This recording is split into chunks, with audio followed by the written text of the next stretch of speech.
How's it going, everybody? Welcome back to the channel. So glad you're here. And if you're new to the channel, my name's Cody.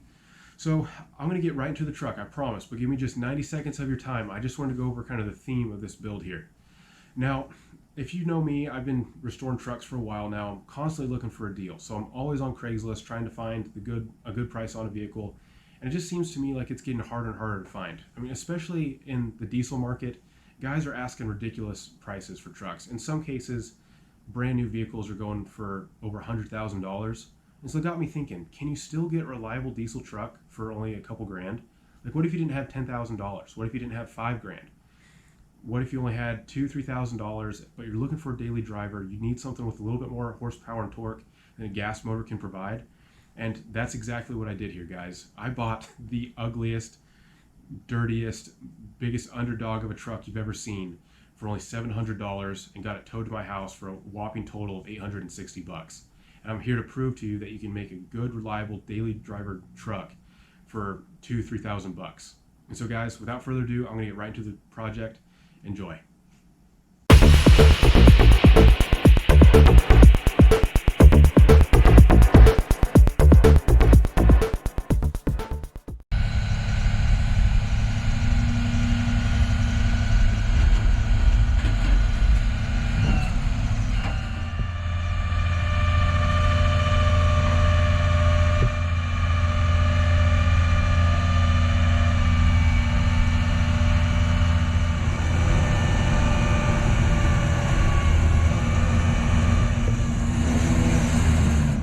Well, guys, here's the new project truck for the channel. Now, this is a 1988 F-250.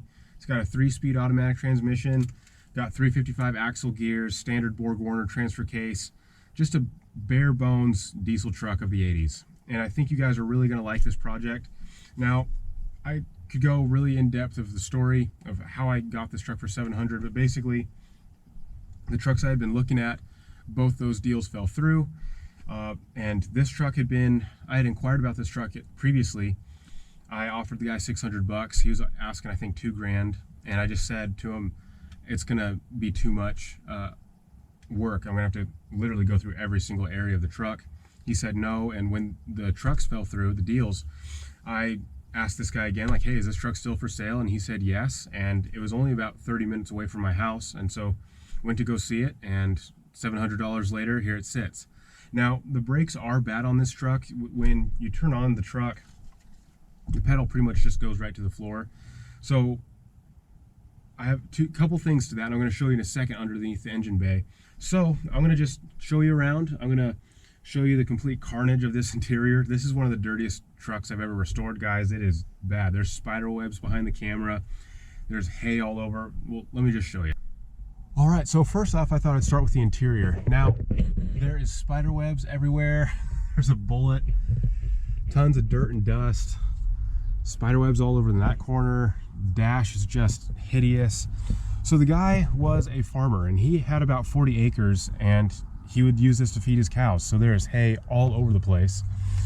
These floor mats are pretty well shot, but four-wheel drive works, lights work, windshield wipers. The front tank is running right. I don't know about the rear, but even the turn signals work. It won't stay up in the right position, but that's okay. It's a 3-speed automatic. Wait to start button light, or that works. Even the AC works. Before I started filming, I thought I'd test all this, and including the radio. So for all of this stuff to work for being over 30 years old, it's pretty impressive. The headliner is in great shape, believe it or not. Just that little rip right there that can be easily fixed. So I'm not gonna have to restore the headliner on this project, and I'm super thankful because last time it didn't go so well. Back here, this seat is in actually really good shape. It's almost like no one has ever sat in it. Very similar to my Power Stroke. Has a gun rack back here, which is kind of cool. Some, I think, windshield wipers, so see if those are any good. So the outside of the truck is just beat on. There's a big patch of rust here. Has these really cool tow mirrors, but one of the bolts is missing, so it kind of rattles. Steel rims, manual locking hubs. Just really, really dirty inside. You These aluminum rock rails are pretty beat up. I think I'm just gonna remove them. I don't know if I could save those, and even if I polished them up, I still don't think it would look that great. A little bit of rust here, you can kind of hear that crunching. Big dent here, hopefully I can pop that out. And later, I'll show you the tailgate in a second, but I think I'm gonna put a come along on here and try to get this back to straight. It's got a pretty bad bow in here. So this is pretty dirty. Like I said, someone would be back here throwing hay off the side of the bed while someone drove, and all under, like in the tailgate here, underneath this cover, it's just filthy. Hay, dirt, grime. These are probably rats' nests. And I wanted to show you this tailgate. Ugh, it weighs like 50 pounds. It's all packed with dirt and crap. It's too far gone, guys. I don't think that can be saved. This is completely toast. It's got a little bit of rust, but yeah, it's just, even the handle's missing. So I think I'm gonna have to get rid of this. But he included this fifth wheel tailgate, and it has these latches here. I'd have to modify. Those are little tailgate latches, kind of like these studs here. I'd probably have to bolt them on somewhere on the side here. Rear bumper's in pretty good shape. Has a good quality hitch. And on this side it's just scratched up. Dents, dings. This is probably the worst body damage on the truck. It has this one big dent, and then a big crease, another huge dent. And again, just like the other side, really crusty rust bubbling through the paint there. So that'll have to be addressed. And then these rock rails are just shot. So the previous owner put new tires on it, and even though these are just steel rims, I'll probably just paint these black or find some Alcoa rims and shine up these tires, and that'll really come back to life. Here you can see the frame is in pretty good shape. It's just dirty, and that's pretty much the theme of the whole truck. Now underneath the truck, you can kind of start to see some rust, especially like right here. That's probably the worst rust on the entire frame. It's not too bad. It's a Sterling 10 1/4 rear end. Like I said, dual fuel tanks. And I think I'm gonna need a new carrier bearing. I don't know if you can see that vibration, but I think that bushing is shot.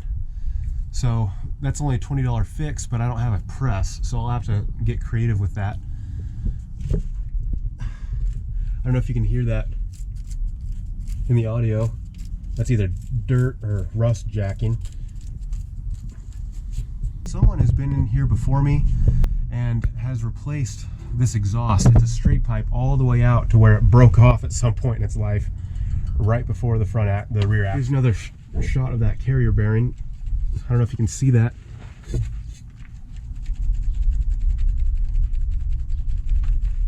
Let me know in the comments if that's normal. I don't think that's supposed to have that much play. I think it's shot. Like I said, it's a farm truck, so this plate here has been bashed in. I don't think that's factory, a factory bend. I think that hit quite a large rock at some point in its life. Here we have the C6 automatic transmission. It's a 3-speed. I was under here the other day, and this is actually aftermarket starter. It's the made in Japan.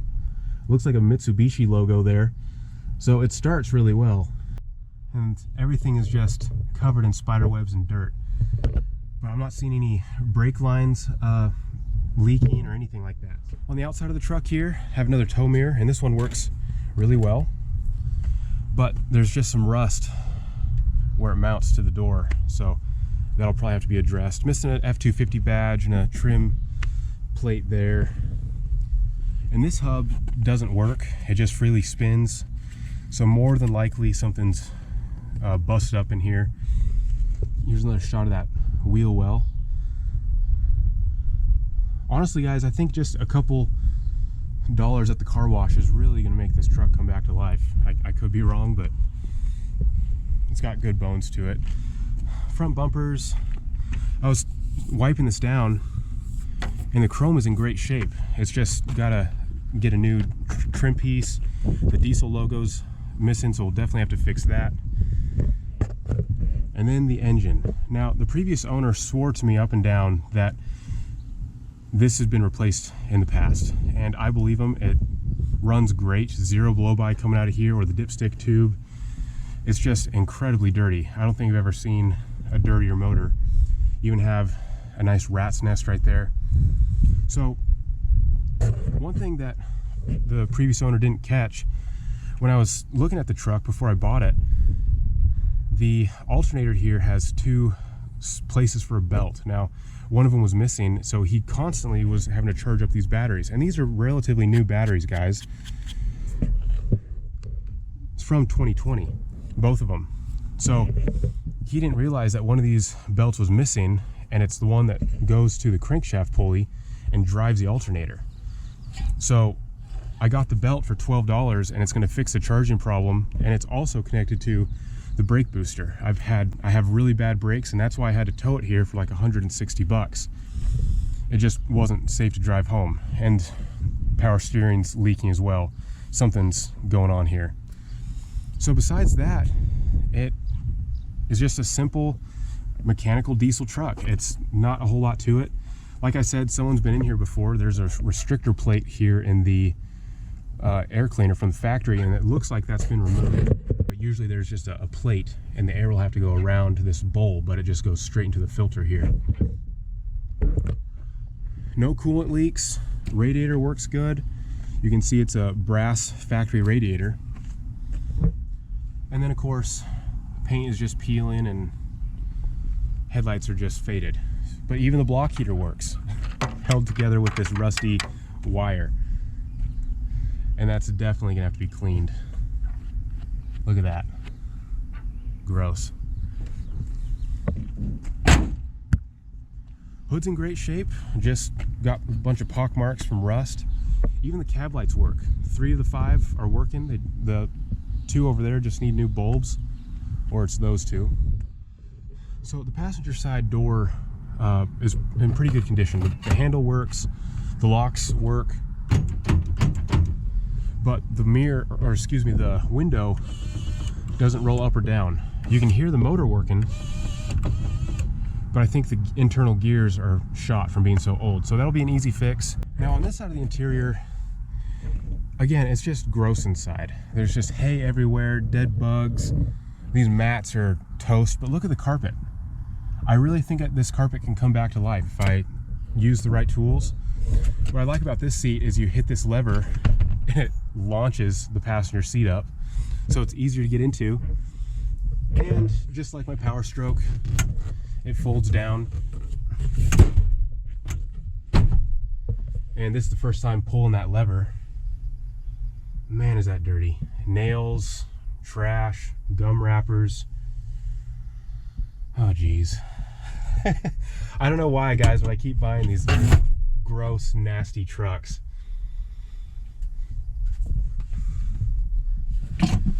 That'll have to be fixed. The latch is all bound up, so it just needs a complete detail. Even the rear view mirror, I didn't even know when I bought it that it wasn't on the windshield, so I'll have to super glue that back on or something.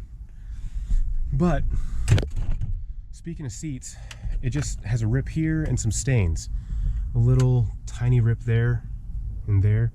It's like some liquid stitch, which I've used on multiple projects in the past, and a cleaner of some sort, a carpet cleaner. I think this seat is salvageable. This one, not so much. It's got a pretty bad rip. This is completely broke, busted. So it is what it is. Glove box works. Again, more trash. But I can't believe that the AC and the fan work on something this old. This boost gauge and exhaust temp pyrometer don't work. I don't know, maybe the previous motor had a turbo on it and that's why it has a boost gauge here. I'm not quite sure, but it's not operational. Dead fly in the corner, I didn't see that before. Need a new clip here. More trash and dirt on the other visor. Great. And I think I'm just going to do liquid stitch there. So let's hear it run. And guys, it starts so easily for an IDI. I'm pretty impressed. Wait for the glow plugs to quit cycling. So that started pretty easy. And so the tachometer is intermittent. I am seeing some movement in the oil gauge, but it's not moving a lot.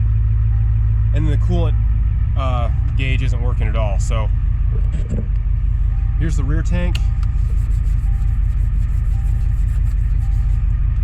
So it is moving. Here's the front. Windshield wipers work. And there's no fluid in the reservoir, but I heard the motor going. Get rid of that.